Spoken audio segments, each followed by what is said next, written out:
Hi, I'm Victor. I'm Cara. This is Beckett. And welcome to our Passive Pet.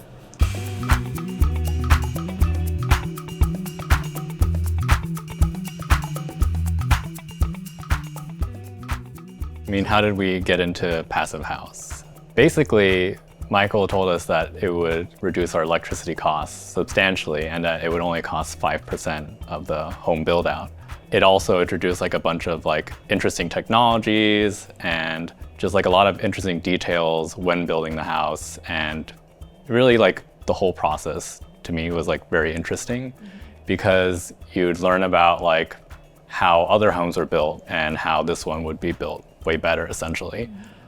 I think one of the other big benefits is really just like sound insulation for us, especially now with the kid. Our neighbor had a concert on his rooftop like the other night, and like you could hear it throughout the entire street. But once you actually entered the building, it was basically like it wasn't going on, or that it was like blocks away, which was perfect because this guy was going through like a sleep regression basically, so it's a testy time, but he slept through the whole thing. This past summer, with a couple days of like wildfires from Canada, the air quality was really quite terrible. You know, even if you're indoors, your air quality inside or outside is only really dependent on how well your air filter is. And we really hardly even noticed anything when we were in here. The air still seemed very fresh, even though it was so dark. It looked like the sun had set in here. So there is a bit of that peace of mind knowing that sort of that's the reality that we're going into as the years go on, that we have, that we keep him insulated from all the pollution. It also saves on electricity costs. Just the fact that the whole building is more insulated just means that we don't have to run these appliances even as much as we normally would. So yeah, like it's really cool to be kind of at the forefront of that technology. And being able to kind of also know that it's like all new appliances that should last a long time because of the way that they're made. Yeah, I feel like we made an investment into how the house is built to be a little bit more conscious and environmentally friendly, so that will bear fruit for years to come. Hi, I'm Michael Ingui, and this is Mark Fabris from Ingui Architecture and Design, and we're standing in front of a carriage house in Brooklyn Heights. So you'll remember this fun project from when we walked through a little while ago with Kevin Brennan, where we talked about the air sealing and some of the other stuff. Today we're going to look at the finished product. One, we restored the front, which needed a lot of love. This house has had a few different lives, a few different renovations, some dating back to the 50s, some even before that. We also dug out the whole cellar.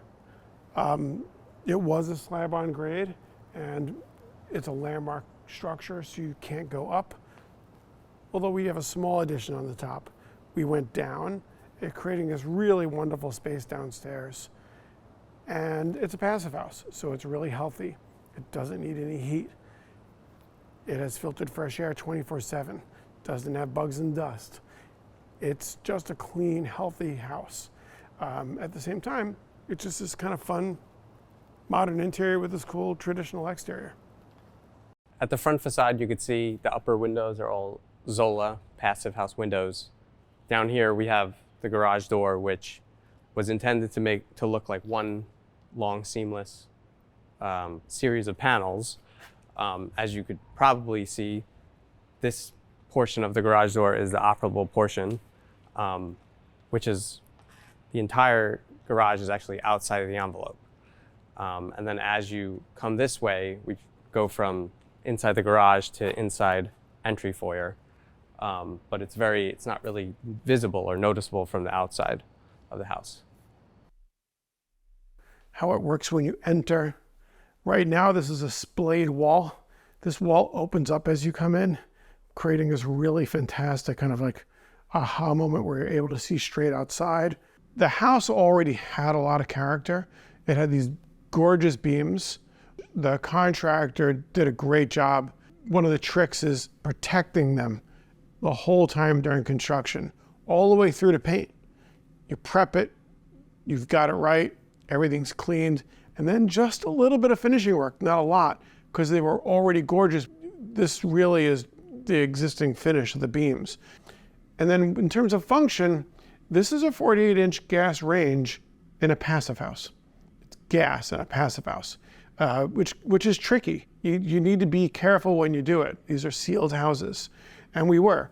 By the way, this is a gas range with an induction element, which is huge and kind of cool. I think we'll see a lot more of this. So you can choose to go induction or you can choose to go gas. But if you're going to do gas in any house, not just a passive house, you need to make sure you can do two things. One, proper ventilation right above it. It's a pretty decent sized hood. And then two, I don't know if you can hear it, but makeup air. Well, what comes out has got to come in. So the makeup air is really helpful because it's filtered makeup air. So there's an exhaust system that when this fan goes on, that fan also goes on. They work hand in hand, and it's how you create a healthy environment, regardless of whether you're choosing gas or electric. As we get to the second floor, on the sculptural stair that basically starts at the cellar, winds its whole way up to the top floor with the skylight, with light just pouring down. We're at a place where we can go into the primary bedroom, guest bath, guest bedroom, laundry room, and then this space that's now being used as a nursery with these really cool glass doors. Can be used as a home office later, but I mean, you just can't hear anything when you're in this space. These windows are incredibly quiet, but you've got, with these windows, again, landmarked project, went to public hearing, special windows. This is made by Zola, where you've got multiple gaskets and multiple setups, creating a really beautiful product. And I wish it was louder outside so you can hear it, but it's not. And your laundry room. There's a few key aspects to going electric in the house. One of them is how do you handle your clothes dryer? And Whirlpool makes a fantastic heat pump dryer. We use it in a lot of our houses. There's really no difference in size or capacity with the heat pump dryer than there is the gas dryer. But I don't have gas. I don't have gas near bedrooms. I don't have that carcinogen in the house. Within my own house, I have a Whirlpool heat pump dryer, and I got a whole bunch of messages in my inbox because I had said that it was great and I didn't feel any humidity. I mean, I'd been in my house for almost 6 months at the time. And finally I got someone who called me. He's like, Mike, I'm sorry, you have to be wrong. And he was right, I was wrong. I did my laundry with my door open and I just didn't feel it. So yeah, they do provide a little bit of humidity into the space, but I mean, I literally had no idea because we do our laundry with the door open. So, I mean, so for me, it's, it's hard to quantify it. I haven't measured it, but just from personal experience, just giving you a sense of what do we mean by moisture? Also, I think sometimes humidity in the space, especially in the winter, not such a bad thing. And then almost all the time we're putting the ERV in the closet. And the reason we do this is it's centrally located. You've got enough room to get the fresh air in and out to the roof, but it's also super easy for the clients to change the filters. In Brooklyn, we're changing these filters 4 times a year. That creates an incredibly healthy indoor air environment. And again, close the doors, you don't even know it's there. So as we get into the primary bedroom, we've done a few different things. We've got a walk-in closet, and we've done a built-in set of closets here where you've got some cabinetry with some drawers. Really great light. One of the wonderful things about this house is it already had that through view onto the street behind us. So we're really trying to take advantage of that. One of the things we try to do is get these long views. Primary bedroom all the way through to the front, glass and glass. Again, it kind of brings that outside in, that indoor outdoor. I don't have a radiator. I don't have ductwork. My AC is behind you. It's in the center. And it's even small. It's amazing that you could sit in front of this window and not be cold. You still just have to worry about cooling. Getting that cooling correct is important. What we do is we've got the dense packed cellulose on the outside wall. We've taped around the window to create this really good air seal. We've got that dense packed cellulose being married here. And then what we have on a lot of the interior walls and ceilings is we've got this rock wool product, which is this mineral in almost every wall and a lot of the ceilings as we go further into the house. So we use rock wool very often 3 feet in to the house for both insulative purposes, but we use it everywhere on our interior walls and our ceilings. One of the things that you used to have in a lot of the older homes is you had plaster lath, you had this thick wall, you had these thick joists. But when we're renovating these houses, now I've got sheetrock. The sound travels more than you want it to sound, kind of like a drum. So one of the things that allows you to mitigate at least the sound travel, not this, we do that via some rubber below the flooring and so forth. But one of the ways you mitigate some of the sound travel and just that feeling that you're in a slightly more dense place is we're able to put this rock wool in a lot of locations. And it really helps, especially room to room. It makes a huge difference. That with an 1.75 inch heavy door, and it just makes a big difference. You can tell the difference pretty much instantly. What's cool about the primary bathroom, and just coming into the passive house end of this a bit, is we're just able to do things as designers that we would not have been able to do otherwise. I've got sinks on my outside wall, wall-mounted faucets, outside wall, tub filler right next to the outside wall. See, you're seeing a little bit of a trend here. We can do it because it's not really on the outside of the wall. We have our thermal envelope on the outside of the wall. We have there's a service cavity that's on this side of that. It's heated. These are never going to burst. It's great. It works really well. And I've got almost no mechanicals. What's really nice about everything we've seen so far is we're almost mechanical free. You've got a small duct for AC. We've got our ERV, which is constantly removing air from rooms like bathrooms and constantly providing fresh air to rooms like bedrooms. For all of us, one of our favorite parts of the house was designing this sculptural stair.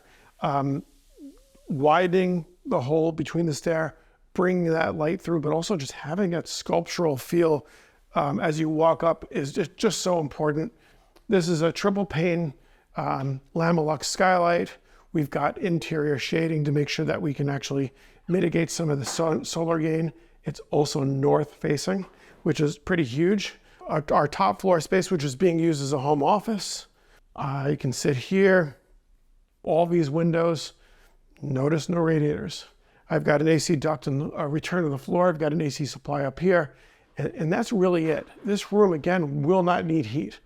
It'll need cooling, but it won't need heat. We've got some overhangs outside that you'll see, but it creates this indoor-outdoor kind of really comfortable environment. We're on the roof deck now of this house. This bulkhead was not here. We kept the same line as the roof, which is important to landmarks.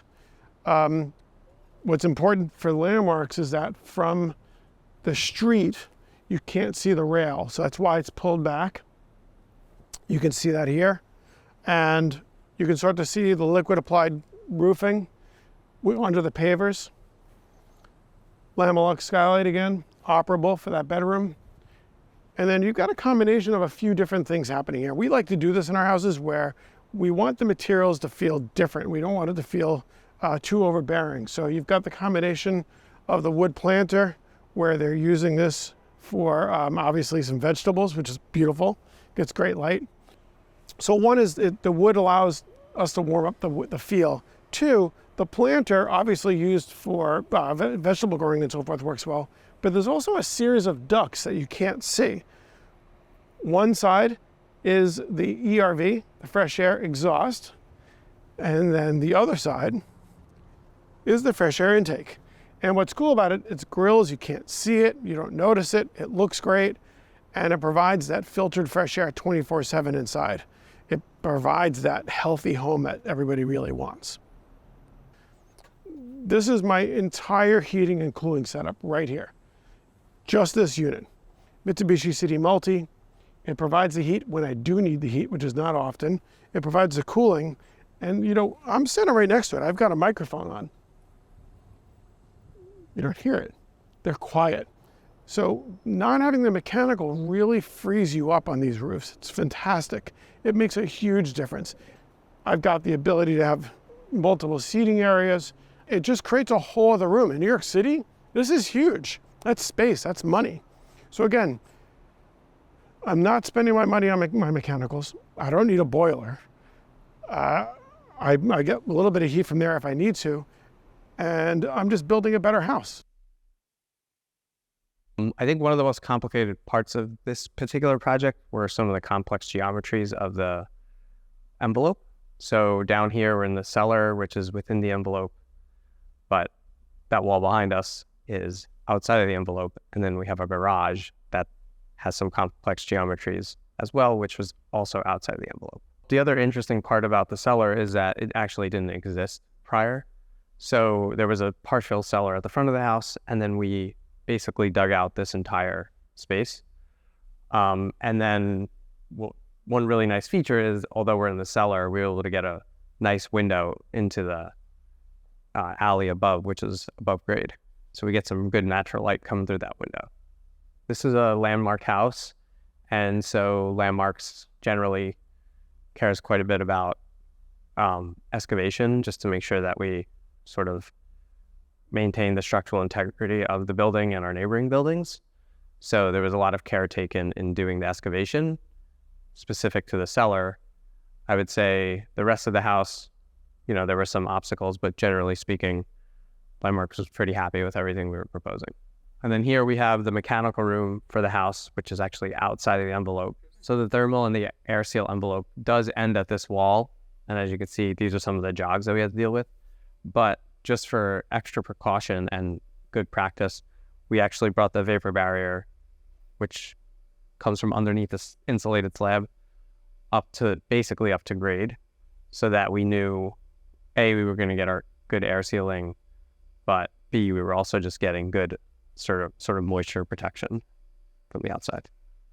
Again, one of the reasons to keep the mechanical room outside the envelope is because there is a little bit of gas in the house, and you can see the gas meter over here typically requires some fresh air to that meter. In this case, the client wanted the gas strictly for cooking, so that's the only sort of use of the gas in the house. Everything else is electric, so we have electric heat pump dryer, electric heat pump, hot water heater, and all the heating and cooling is electric. The owner also has a electric car, so electric charging stations and so forth were all included as part of the project. So we're now in the rear yard of the house, which was once part of the interior space of the house. So the first floor originally came all the way back to the rear lot line in order to get some natural light into the house and the required light and air. We actually pulled the rear wall of the house back. So now we have this beautiful exterior space, which is right off of the living room and kitchen, as well as a nice design feature. This trellis piece here was really intended to provide some shading into a south-facing wall of glass, essentially. Thought it was a nice design feature, as well as basically the entire rear wall of the house is glass. We've got these great triple glazed Zola windows that really provide that good level of insulation. So even though you have all this glass on the inside of these doors and windows, it's really quite comfortable in the summer and the winter, thanks to the sort of thermal properties and insulation of the windows and doors themselves. Everyone should be thinking about a lot of the technologies going into like passive homes for their own homes, because it really does just make like huge improvements in how you live in your home, like what you experience in it. Passive house definitely should be something that people keep in mind for like as a long-term investment and the longevity of the home, and just sort of how homes are going to need to be built going into the future. They're just sort of, I think, long-term benefits that can be reaped if you sort of invest into the passive house process. Yeah. The finishing of this project was a long time coming. We started this project prior to COVID, completed it afterwards. Everybody knows what it was like to do construction during, but we worked with a great team. It was great to show you the finishes, the movement of the stairs, everything inside, but also, if you want to take a look at what the guts look like behind the walls, how it was made, take a look at the video. And thanks for coming.